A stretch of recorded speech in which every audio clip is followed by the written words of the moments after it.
All right. First off on our agenda, we have the minutes. Gentlemen, do we have any additions or corrections? I don't have any. No. Good. Okay. I move to approve the proceedings of Board of County Commissioners for Montezuma County for Tuesday, June 18th, 2024 as presented. Second. It's been moved and seconded to accept the proceedings of the Board of County Commissioners, Montezuma County, June 18th, 2024. Is there any discussion? All those in favor? Aye. Aye.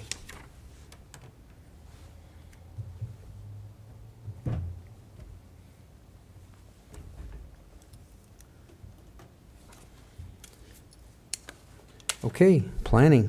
Come on down. 2 weeks in a row, you're going to take it easy on us. Gosh. They're saving up. Yeah, I'm wondering what's coming. They're saving up. So it looks like today we have a signing of a Mylar for the Margaret Johnson Gaddis Estate, correct? Correct. Okay, That's all we got. that's all we have. Yes. We'll roll it out. We'll get moving right along.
Oh, yeah. The 9th, July 9th.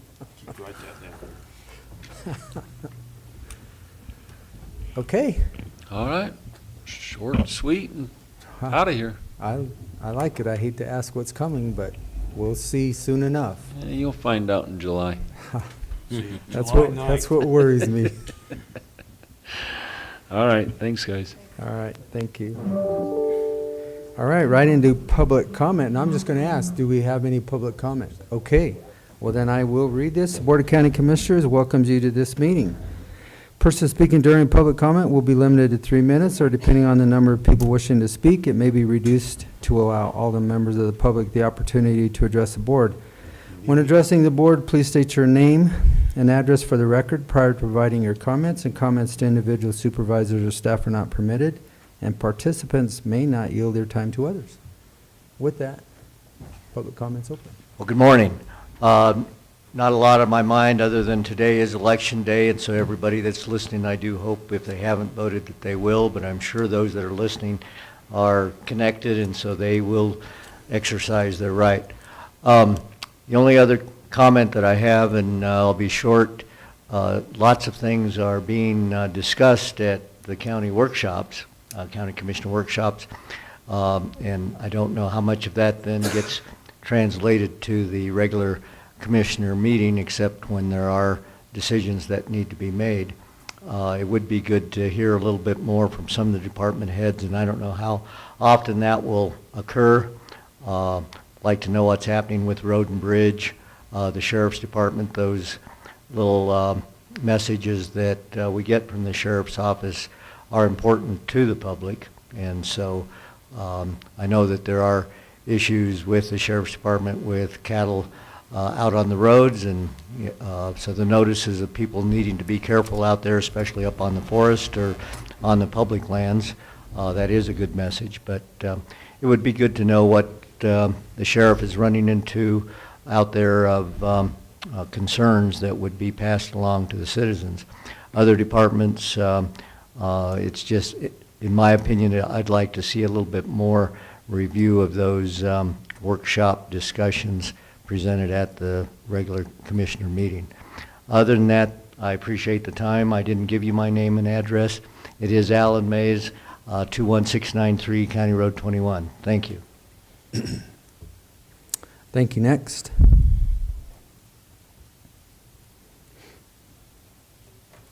Okay, seeing no further public comment, I'll close the public comment session of this meeting, and I will go right straight into a department head report of social services. Come on down. I don't see Miss Hargraves, but she'll be here in a second. Tell her she needs to bring donuts next time, because if she's late, that constitutes that. So we will move right along into items that we did discuss yesterday in our workshop, and all of those are publicly aired, and they are on Mondays, and they start at 1:30. And everybody is also welcome to view those at any point in time. We discuss those items in workshops, and we make decisions on Tuesdays. So everybody is more than welcome to listen in on those. We have, first off, is a search and rescue grant request from the Colorado Parks and Wildlife, Keep Colorado Wild. Come on down, Robert. This was presented to us yesterday, and this is basically a search and rescue grant. It's actually there's two Pass-through. search and rescue grants. One is the year-end distribution through the Backcountry Search and Rescue Fund, and the other is the funding through the Keep Colorado Wild funding. We don't know the amounts because they're going to kind of vary. It's basically they divide the leftover search and rescue funds between those counties that apply. And I think that's all I have. If you had any other questions, I'm happy to answer them. So the only question that I had was the same question that I had yesterday. These grants, and you did say that there was no fee submitted with these grants for administrative fees, correct? There isn't, we don't have a set policy on that. The county doesn't have a set policy on that, which I think we should probably address. We looked into it in the past, like for instance, the grant that the county was the pass-through for the city for the IHOP grant. The county charged a 2% fee. So I think for something like this, that would be a reasonable, but we just should set it into policy before going ahead. Well, then with that. maybe you can bring that forward to us, I will. maybe at the next workshop or down the road quickly, so that we can actually, I think the term is memorialize that, right, Ian? Yeah. Or formalize it. Yeah, well, and, I mean, and I would just remark, you don't need a policy to charge an administrative fee in a grant. Okay. And so, I mean, if you want to charge an administrative fee, you certainly can. And you know, the reality is, not all grants are identical, not all grants are alike, not all people who get awards, not all entities that get awards are alike. And so, you know, it's always that difficult interplay between having a policy that locks you into a specific percent, or taking it, you know, a grant at a time and looking at a specific grant and saying, okay, you know, maybe we want to charge an administrative fee for this one or not for this one. And So that- I'll just leave that out there. I guess basically what, That would be the other way is, Sorry, I think you lost me there.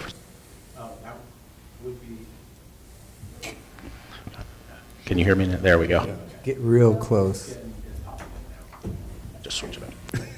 I guess what occurs to me is, I mean, you could have a situation where the county was serving as a pass-through for one type of organization, say like a nonprofit organization that provides search and rescue services for the entire county. Maybe you don't want to charge the same administrative fee to them as you would charge to, you know, for-profit housing project or something that we're serving as a pass-through for. I mean, I can't think of all the potential scenarios, Correct. but And I not. think And that's. there that's what is you're stating. also some flexibility, or not flexibility, there's also some difference on reporting requirements where these are a pretty low bar of the reporting of any work that the county would have to do to manage these.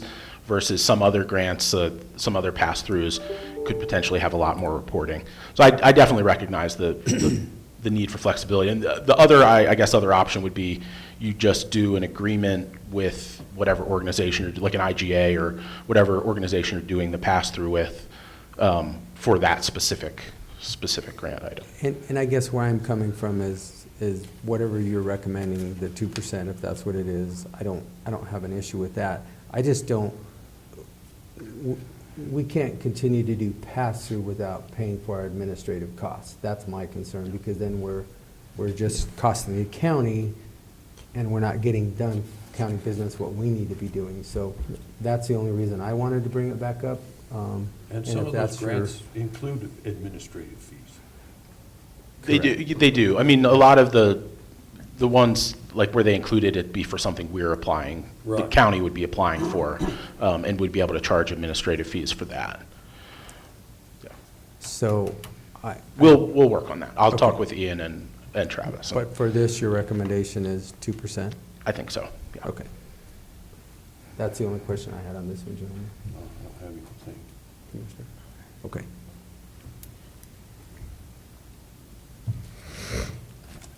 I move to approve this Montezuma County grant application submission form. Two different ones, one for the CPW, Colorado Parks and Wildlife County allocation for the search and rescue, and the other one for Colorado Parks and Wildlife end-of-year funding for the search and rescue. Second.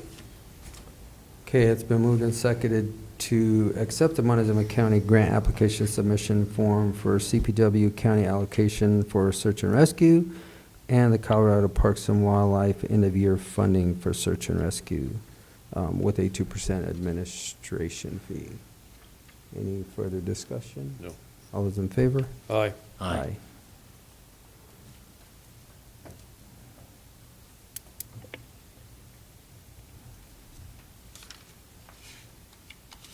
All right, Robert, you're up again because we also have a Southwest Opioid Regional District Community Intervention submission.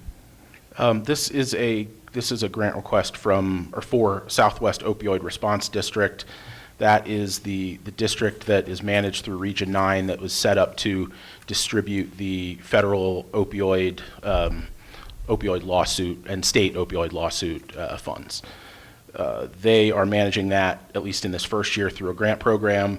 We are asking to apply for the maximum amount, which is $77,548 in funding for the community intervention program. And as we discussed yesterday, as the county's managing that program at the moment, we're continuing to apply for funding for that. And the intent would be that this funding would travel with the program wherever it ends up. Yeah. I move to approve this Montezuma County grant application submission form for the Health Department for the Montezuma County Community Intervention Program from Southwest Opioid Response District in a lump sum of $77,548. Second. It's been moved and seconded to accept the Montezuma County grant application submission form for the Health Department in regards to Community Intervention Program in the amount of $77,548. Any further discussion? All those in favor? Aye. Aye. Aye.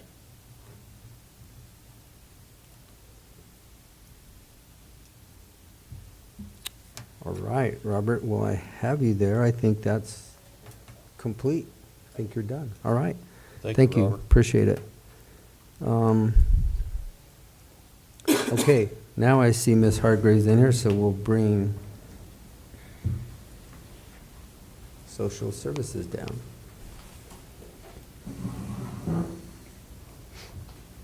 Good morning, Lori. Thank you. Thanks. Yeah.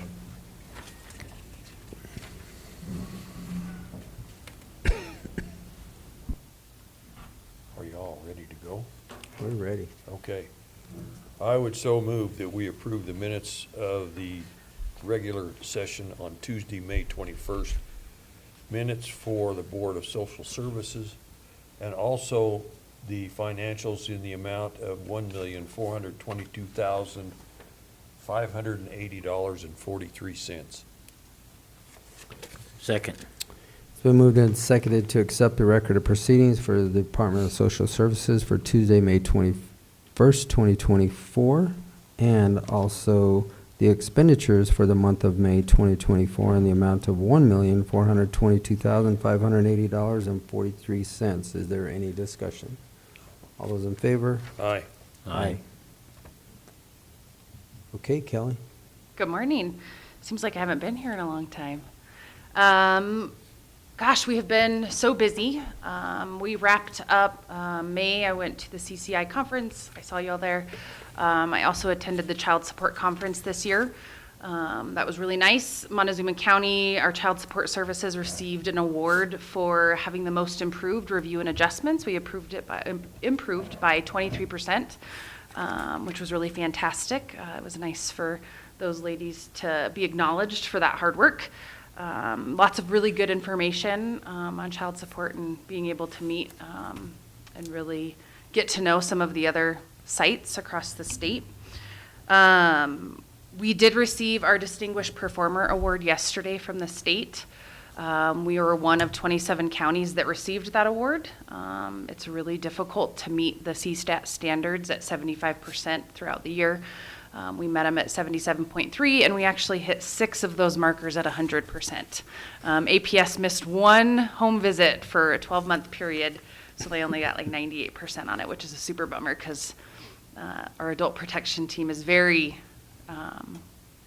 they're on it 100% of the time. So it was a bit lackluster, I'll say. I felt like the state should have done something a little different. But my intention will be to get with Travis and give you guys a good overview of what those CSTAT measures are and how we meet them, because it's really incredible work when we get those high scores. It's really hard. Much of those standards are outside of our control as a department. When we think about meeting with children face-to-face within the assigned time frame in child protection, gosh, a lot of things have to go right for us to consistently meet that measure because it's beyond our control. And so a lot of those standards are to meet regularly, and I'm certainly immensely proud of all the hard work from the department. So it was neat. Commissioner Candelaria stopped in yesterday when we were meeting, and we had an all-staff meeting following that presentation. So. And I will add, because I'm gonna now hold them accountable. So they did get the 77.3%, correct? Mm-hmm. And the other 6 were 100%. Well, they told me yesterday, next year, that they will have 100% across the board. So I will make it public that I will hold it accountable now. So next year it will be better. Yes. But they did a very good job. And again, as I stated yesterday, I appreciate all their hard work and efforts. So Yes. publicly, yeah. Thank And you, each guys. division has their own set of CSTAT measures, so every unit's accountable to timeliness. And so we'll spend some more time kind of diving into those and giving an opportunity for you guys to really understand what each of those measures are. And I know you see those monthly, and sometimes I feel like we just look at things and we're like, we're in the green, it looks okay. But what do they really mean? I think that's really important. Another update, we are moving towards digitization across the department. Our economic security team is fully electronic at this point, which is fantastic. Our child welfare unit is in the middle of packing lots and lots of boxes. I think they will produce right around 200 boxes to be scanned by a company, RMMI. And then they will go on to a database called OnBase, and that's what we will use moving forward as we scan in documents and move towards the digital world and free up space from all the storage that we have. They will also scan all of our archived files in Colorado Works, in our CCAP program, Child Support Services, and when we were running Employment First. So all of those files will be scanned in, we'll get extra space on site, and we'll have a database so that we can move forward all digital. Security, pretty secure process for doing this, Yes. keeping those records Yep. really close. Yep, we'll sign the chain of command, or whenever you exchange evidence, what's that called? Yeah. We have. Chain of evidence. Yeah, a bunch of forms that have to be signed. We have to stack them in a certain way. Okay. And this is actually a third party that the state has hired. So we know that they've been in this business. They do it for judicial districts and have for years in the state of Colorado. But yes. Thank you. We did receive the Lower Foundation grant that you all approved that we could apply for. That was received. We were able to hire an AmeriCorps member, Mary Ann. You may see her or hear about her. She is definitely vivacious and passionate about our adult and aging community, and has been hitting the ground running. And so she is working really right now to gather information from stakeholders. The intention is that in August, we will begin holding those stakeholder meetings to really talk about, identify resources, using data to show us the gaps in resources for our adult and aging population, work through all of those things, and in March begin to develop a strategic plan for our adult and aging population. And so we're really excited to have her. She's a lot of fun. Gosh, I think that's it. We've been running like crazy, but lots of moving parts. And just real quick, Kelly, I just wanted to remark, last Friday I covered a child support modification hearing. I did child support modifications and enforcement for the county for about 6 years when I started here. And a lot of times those modification hearings can be kind of difficult because they require both parties to submit income information. Oftentimes there's a lot of angst about proposed modifications and how that works. And I would just like to commend your staff, Jackie in particular. I arrived at that hearing. Jackie had pulled the necessary income information. She had distributed to the parties in advance of the hearing. She had talked them through it. And I can tell you, in all the years that I've done child support, that had potential to be a very contentious, very difficult hearing that in the past probably would have been continued and set out another month, and we would have gone through the process a second time. I arrived there, the parties were on the same page, they had the information they needed. I was able to get up with the information that I had and represent to the court what we needed to represent, and we got that thing done and adopted and out of there. And I can just tell you, I don't cover child support every day anymore, but it was really a remarkably smooth hearing for what it was, and just credit to your staff because Jackie is the one that made that happen. So nice job. Thanks. Those ladies, we've been working really hard to streamline child support services. So we have our first administrative processes. We thought we were going to have a couple come up prior to now, but we are beginning our APA process. We have 2, which means we get to avoid the whole judicial side of things and do those in-house and those agreements, then go to the court. The judge would sign them and say, hey, this looks great. So we can avoid those judicial processes. But thanks, they certainly are doing a fantastic job. It was very obvious to me that the processes surrounding the modification from a staff side were far better than what they had been when I was doing that before. Yeah, So. thanks. That's why she gets all them awards. Congratulations. Send our best, Debbie. Yeah, we have to find a place to be able to put them all. They're nice plaques, and I want to put it somewhere where staff can see that Yeah. they're doing great things every day. And it's challenging. It's not always easy. Well, it's So- something that everybody comes to appreciate. I mean, the judge appreciated it, the individuals who were at the hearing appreciated it, overall the community appreciates it. It's such important work that you guys do, and so when it's done well and smoothly, it trickles down and everybody notices. So. Thanks, Ian. I think that's all I have. That's it? Okay, great. Well, again, congratulations, and to your team, everybody. We do appreciate it, but 100% next year. Yes, we're on And it. that was they recommended, I just asked the question, like, well, what do you think you can hit next year, so. I don't know. They might be upset that Lillian responded so quickly with 100%, and Commissioner Candelaria was like, okay. I was like, oh, that was so fast. So, I took the opportunity to seize the moment, so, anyway, thank you, guys. thanks. Appreciate it. Thank you. Okay, next, we have a resolution requiring service provider for ambulance. Ian, I'm going to turn this one over to you. Yeah, and so this is a resolution that I drew up. It deals with the licensing of local ambulance service providers. As we talked about before, Senate Bill 225 passed, and that takes effect on January 1st of 2024. Historically, licensing of local ambulance services was handled by counties. The state is taking over that responsibility come July 1st of 2024. And as part of this bill, one of the things that is allowed is for local jurisdictions to pass a resolution such as this to provide for local authorization of an ambulance service provider in addition to the licensing that the state gives. And so what this resolution will do is it will allow Montezuma County to look at the local ambulance service provider that the state has licensed, and then you guys have a process through which you provide local authorization. Another piece of the bill is a county can limit the number of local ambulance service providers that are allowed to operate in the county. When we talked a couple weeks ago, that was something that you guys wanted to do, to limit it to one local ambulance service provider, and so that's what this resolution does. I got with Bobby and Laurel at the health department. They provided me, Travis, if you'll just scroll down a little bit, they provided me with this process to obtain local authorization to operate ambulance service in Montezuma County.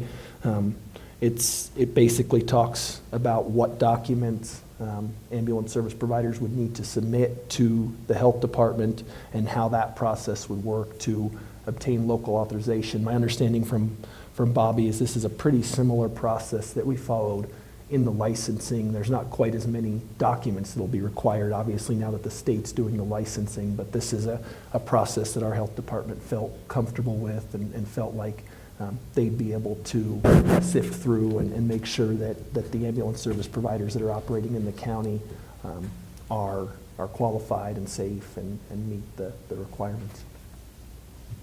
Okay, very good. Questions for Ian at all? No. Okay, ready? I don't have any. I move to approve resolution number 7, 2024, a resolution declaring Montezuma County's intent to require ambulance services to obtain a local authorization to operate prior to operating within the county's jurisdiction. Second. It's been moved and seconded to accept resolution number 7, 2024, a resolution declaring Montezuma County's intent to require ambulance service to obtain a local authorization to operate prior to operating within the county's jurisdiction. Is there any further discussion? All those in favor? Aye. Aye.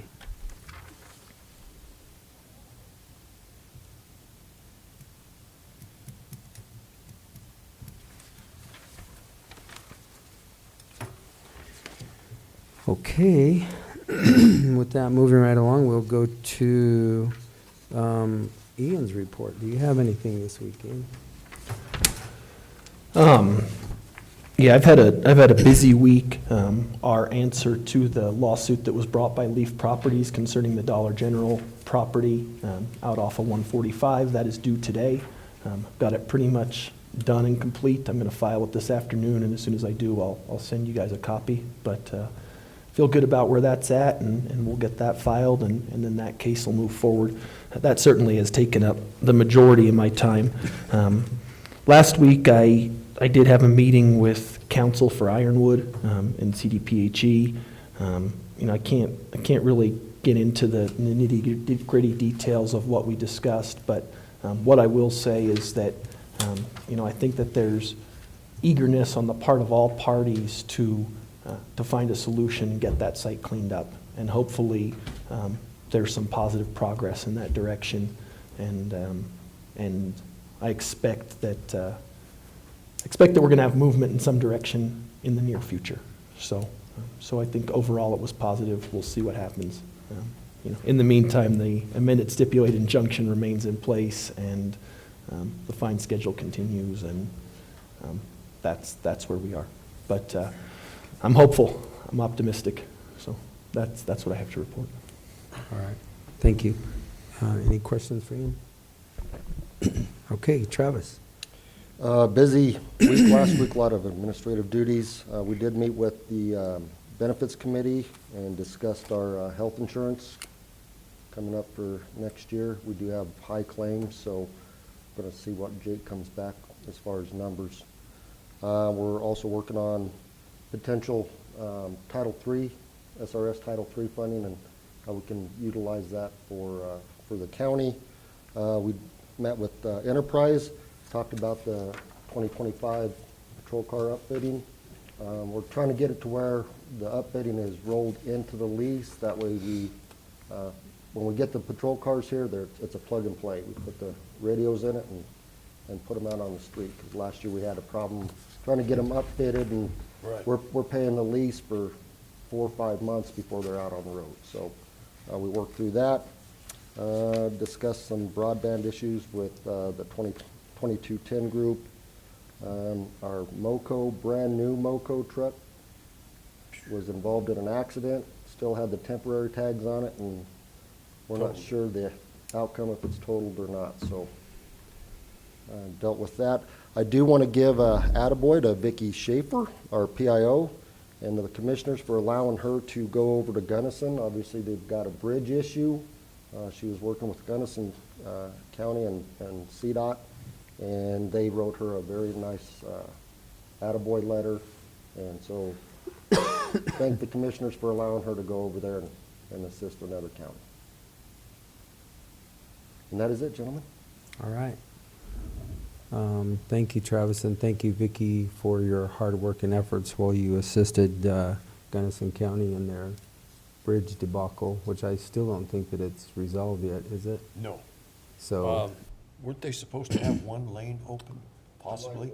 yeah, July 4th? coming up, but still, as of now, I think it's still shut down. Yeah, I don't think they want too many people Yeah. traversing that road on July 4th. If you're taking Highway 50 between Gunnison and Montrose, you might plan a different route, for sure. Okay, Commissioners report. Commissioner Copenafer. I don't have much to report this week. Rain's been nice. Covered a lot of extensive areas through the whole southwest here, it seemed like. Most of the places I've been really helped up on the mountain. Mountains look good. Sure it injured few people's hay crops, but most of them had most of it up and was prepared, so that's about all I got. All right, Commissioner Lindsay. Yes, I don't have too much. I have city council tonight, and like Mr. Mays said, don't forget that it's election day. Get out there and vote. And I did attend the Empire Electric annual meeting. Given the weather, it was pretty well attended, so congratulations to all there. And that's about the size of it. All right, thank you. Mine is not going to be much longer. I've spent a lot of time now starting our budget process with administrative staff going over those. I was going to attend the party in the park, but instead it decided to pour on us Thursday night, and actually that was, as Commissioner Copenhaver stated, well received, so it was a good change or a good trade. They did have a great showing out at the Monster Truck Show this weekend at the fairgrounds. If you missed it, I think it was something to be seen, and that hopefully that's an event that we can continue. But it sounded like it was sold out and standing room only. So Sold out. pretty interesting. If you see any videos or anything of that, it was a well-attended show. Did get to the Dolores meeting last night. They are working through a lot of issues. They did have a lot of resolutions that they approved last night, and also too, they're planning a not a workshop, but for the new members, they retreat. That'll be coming up soon, and some more training for those people, and then to see kind of the direction that they're heading. They did get their new bathroom started that they are building in Flanders Park. That's currently under construction, and they will be starting the demo of that old building sometime in July. So a lot of activity going on over there in the park.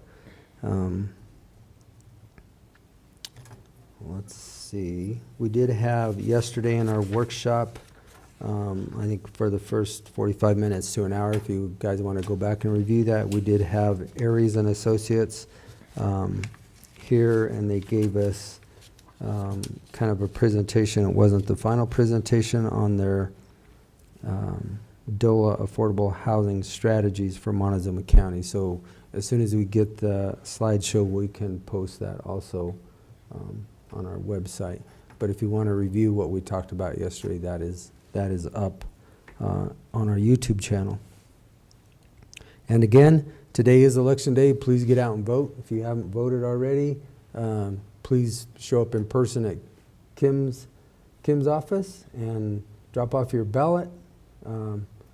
In person at the VSPC on, at the County Annex 1. In the county annex. So Vote in person. Are the other ballot boxes still open? Yes, Drop-off all points? ballot boxes are open until 7 PM tonight, and the in-person at the annex. Okay. Okay. all right. And with that, that is all that I have, gentlemen. Motion to adjourn. Second. It's been moved and seconded to adjourn this June 25th, 2024 meeting. All those in favor? Aye. Aye. Aye.